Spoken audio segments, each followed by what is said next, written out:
नमस्कार, मैं doctor Manju Jain, retired associate professor from SN saint degree college Kanpur. मैं पिछले कई महीनों से धर्म मार्ग नामक शीर्षक के अंतर्गत कुछ विषयों को लेकर के वीडियो आप तक पहुंचाती हूं। इस धर्म मार्ग नामक शीर्षक के अंतर्गत मेरा एक मैसेज, मेरा एक ये ध्येय है, एक मैसेज ये पहुंचाना होता है कि हम कभी भी विपत्तियों पे या छोटी मोटी परेशानियों पर विचलित ना हो, हम अपना आत्मनियंत्रण न खोएं, बल्कि उतनी ही मुस्तैदी से, उतनी ही स्थिरता से हम आगे बढ़ें। कोशिश तो करें कम से कम, और कोशिश करते करते हम एक बार अपने लक्ष्य पर ज़रूर पहुंचेंगे। इसीलिए हमको आत्मनियंत्रण की आवश्यकता होती है, हमको धर्म के मार्ग पर चलने की आवश्यकता होती है। हमारे कदम डगमगाएं नहीं और हम सही दिशा की ओर रहें, ये हमको धर्म मार्ग से ही मिल पाता है। तो चलिए मित्रों, मैं आपके सामने एक शीर्षक देती हूँ, उसका पेश करती हूँ, जिसका शीर्षक का नाम है सुख और दुख। सवाल ये उठता है कि सुख और दुख है क्या? यानी सुख एक वो चीज़ है जो कि आप सोचते हैं और आपको मिल जाती है, या सुविधाजनक होती है, आसान होती है, साधन संपन्न होती है, तो आप खुश हो जाते हैं, सुख की प्राप्ति होती है। और जिस चीज़ की आप आशा करते हैं, लुभावनी है, प्रलोभन देने वाली है, आप चाहते हैं कि मुझे मिल ही जाए, नहीं मिलती, या जितना साधन संपन्न आप हैं उसके अकॉर्डिंगली आप चीज़ों को नहीं ले पाते, तो मन में संताप होता है, दुख होता है। यानी सुख और दुख एक मन की ही एक कल्पना है, एक भावना है। लेकिन इसको बहुत अच्छे शब्दों में पिरोया है डॉक्टर जयप्रकाश शुक्ल जी ने। धन्यवाद जयप्रकाश शुक्ल जी, मैं आपकी बात जनता तक पहुंचा रही हूँ, लोगों तक पहुंचा रही हूँ। चलिए, सुख और दुख। दुख के बिना सुख की अनुभूति या प्राप्ति असंभव है।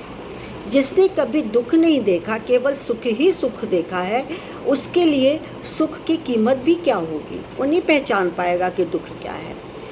सुखों को बढ़ाते जाएं तो अच्छा ही लगता है, अच्छा लगेगा ही, लेकिन मनुष्य के लिए सुख सुविधाओं की भी एक सीमा होती है। यदि सुख सुविधा में स्थिरता आई है तब परेशानी होती है, और यदि सुख सुविधा में कटौती हो जाती है, कम हो जाती है, तब हमें दुख ही दुख सामने दिखाई देता है। मान लीजिए हमको गुदगुदे गद्दे में सोने की आदत है, रेफ्रिजरेटर एक नहीं दो की रखने की आदत है, बहुत सुख सुविधा हमने रख रखी है, एसी रखे हुए हैं हर कमरे में।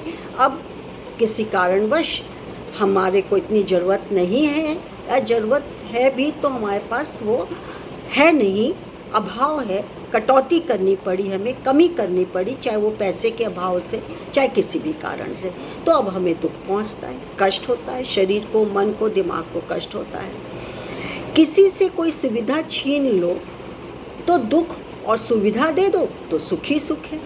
लेकिन निरंतर सुविधा मिले तो सुख नहीं रहता है। सुख की अनुभूति के लिए अनिवार्य है दुख की अनुभूति होना। सुख दुख मानव मन की सापेक्ष अवस्थाएं हैं। यदि हम अपने जीवन में आने वाले दुखों का विश्लेषण करें तो पाते हैं कि कुछ दुख या कोई दुख विशेष जीवन में सबसे ज़्यादा पीड़ित करता रहता है। साथ ही यह भी पाते हैं कि इस एक बड़े दुख के कारण हम बहुत से छोटे छोटे दुखों को भी भूल जाते हैं। अर्थात हर दुख अपने से छोटे दुखों को भुला देता है। बहुत बड़ा कष्ट आता है हमारे सामने, तो पिछले जो रहे हैं अतीत में छोटे मोटे दुख, परेशानी, आपत्ति, विपत्ति, वो हम फिर भूल जाते हैं। प्रत्येक मुसीबत दूसरी मुसीबत को समाप्त कर देती है।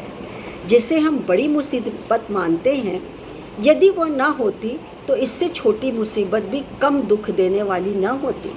लेकिन बड़ी मुसीबतों के कारण ही छोटी मुसीबतों से हम ऊपर उठ जाते हैं, जो हमारी प्रसन्नता के लिए ही नहीं बल्कि प्रगति के लिए भी अनिवार्य है। यदि हम दुखों को पीछे छोड़ देते तो सुख तो मिलता ही है, हमारी प्रगति, विकास, उन्नति भी होती है। जिसे हम दुख कहते हैं वह भी काल्पनिक है, और जिसे हम सुख कहते हैं वह भी कल्पना मात्र ही है। मन स्थिति के कारण ही हमें कोई घटना सुखमय प्रतीत होती है और कोई घटना हमको कष्टकारी प्रतीत होती है। हम स्वयं कष्टों व दुखों से दूर होकर अपने सुखों से दूर होते चले जाते हैं। जीवन में जितनी भी परेशानियां आती हैं वह मनुष्य को धैर्यवान और मजबूत और शक्तिवान बनाती हैं। धैर्य मनुष्य की एक ऐसी धरोहर है जो जीवन में मनुष्य को बहुत आगे तक ले जाती है।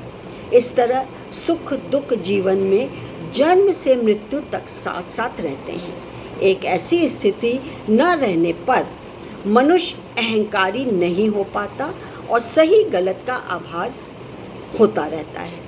साथ ही आस्थावान भी बना रहता है, उसे उम्मीद रहती है, विश्वास रहता है आगे उससे।